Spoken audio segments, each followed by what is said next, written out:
Alright guys, we're going to do a quick little talk on the history of the tank. I'll take questions at the end. Then we're going to do a firepower demonstration. We'll give you all plenty of warning, so don't worry. Okay, so real quick, we are from Battlefield Vegas. We are stationed out of Las Vegas.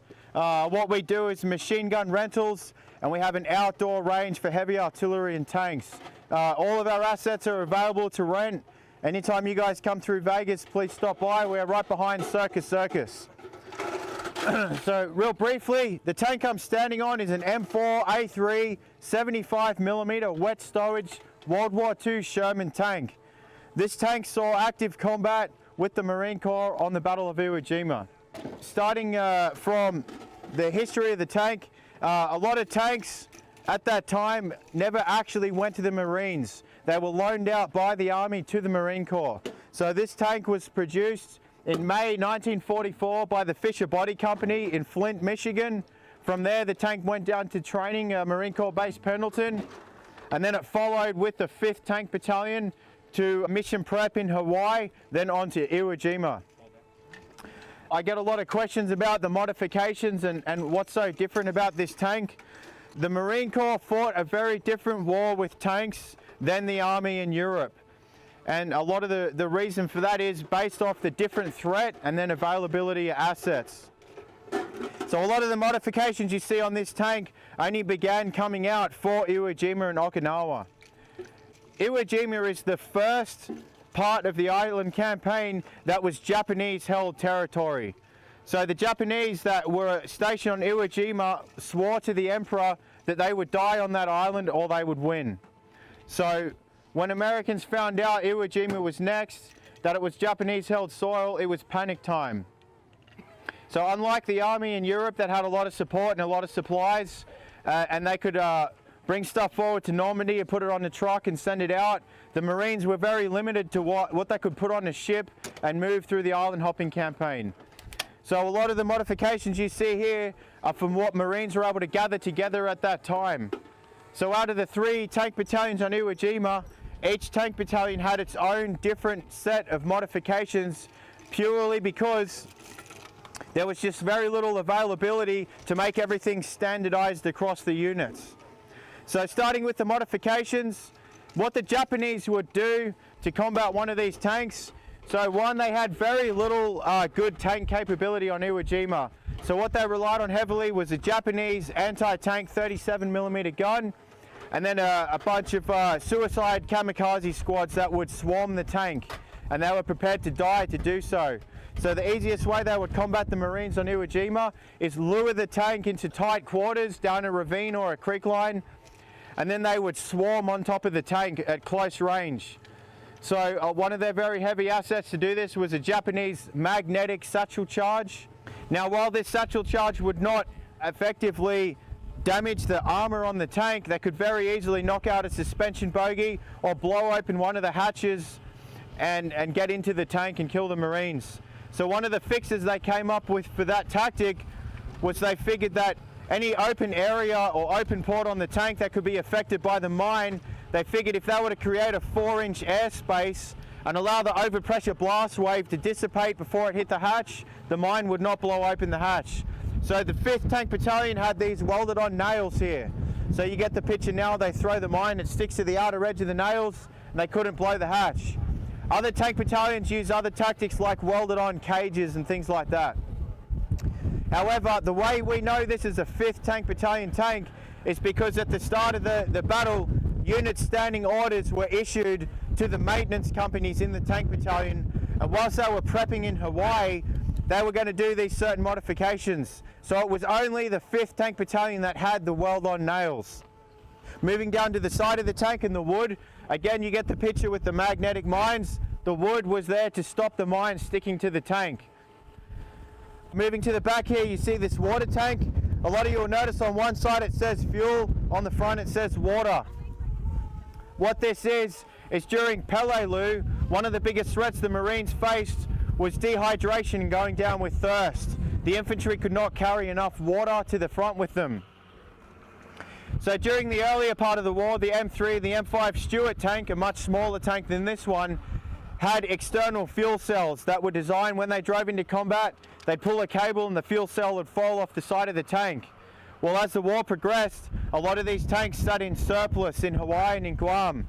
What the Marines did was they got those external fuel cells, washed them out, and they mounted them to the back of some of the Sherman tanks with a little spriget so the infantry could come up and get water resup. So these modifications didn't begin until Iwo Jima and Okinawa as a fix for the issue on Peleliu. The sandbags you see here on the top are to cushion a mortar blow. So a tank wasn't always a welcome thing on the battlefield.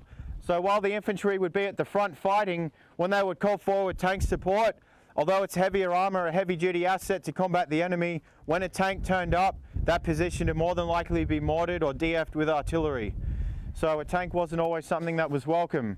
So what they did to prevent a mortar blow on the going through into the engine bay was, in some cases, the sandbags were able to cushion the mortar blow and stop it detonating. Real briefly talking about the armament. The standard armament for this tank, as well as the European theatre, is a 75mm main gun, a 50 caliber Mardus machine gun on the top, a coaxial 1919 and a bow gun 1919.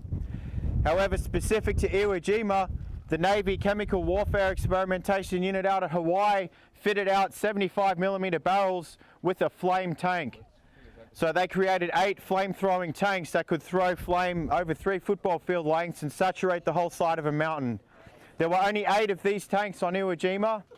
However, in addition to that, they issued what's called an M4A3 Bow Gun Flamethrower. When you get time and you walk around the front of the tank, they were able to pull the bow gun out and put in a flamethrower. The napalm tanks for that flamethrower sat on the side right next to the driver inside the tank, and standing orders were issued. Any tank that has a bow gun flamethrower is to have add-on right cheek plate armor, which is exactly what this tank has. So at one time, this tank was a flame-throwing tank. We are going to receive delivery of one of these M4A3 bow gun flamethrowers. So that will be available to rent out for customers who wish to use it. All right, guys, real quick, the 75mm. This is the projectile we're going to be firing off today. So during the war, the earlier part of the war, the Sherman tank was issued Army-wide and Marine Corps-wide with a 75mm. But in terms of tanks, this is a relatively small, low-velocity round. As a lot of you know from a lot of the movies, because of the tank threat in Europe, there was a big push to upgrade the Sherman to a 76mm high-velocity gun in order to penetrate heavier German armoured tanks. However, what a lot of people don't know is a lot of the soldiers actually preferred the 75mm round. The reason for this is, although the 76mm is a high-speed, high-velocity projectile, the projectile itself is not capable of carrying as much high explosives in the warhead as a 75mm is. And when a lot of the time they were not facing a tank threat, it was predominantly infantry bunkers, there was more HE in a 75mm to blow a bunker than in a 76. So a lot of times this was the preferred round. Recently we were able to track down veterans that were in the 5th Tank Battalion with this tank on Iwo Jima. They recently visited us at Battlefield Vegas, and they have authenticated the tank and they've signed their name on the front of the tank. So take a chance to look at that when you can. But one last thing, this is the only known Pacific Theatre Iwo Jima Sherman tank left to exist that is running, driving and shooting. So this is a special piece of American history. This tank was there for the flag raising on day 4 of Iwo Jima.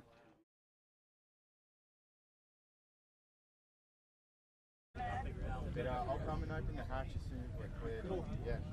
But if you need to get out for any reason, stop. Hey, we're about to shoot main gun, right? Yeah. All right.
This video is presented by the Big Sandy Shoot, the largest machine gun shoot in the world.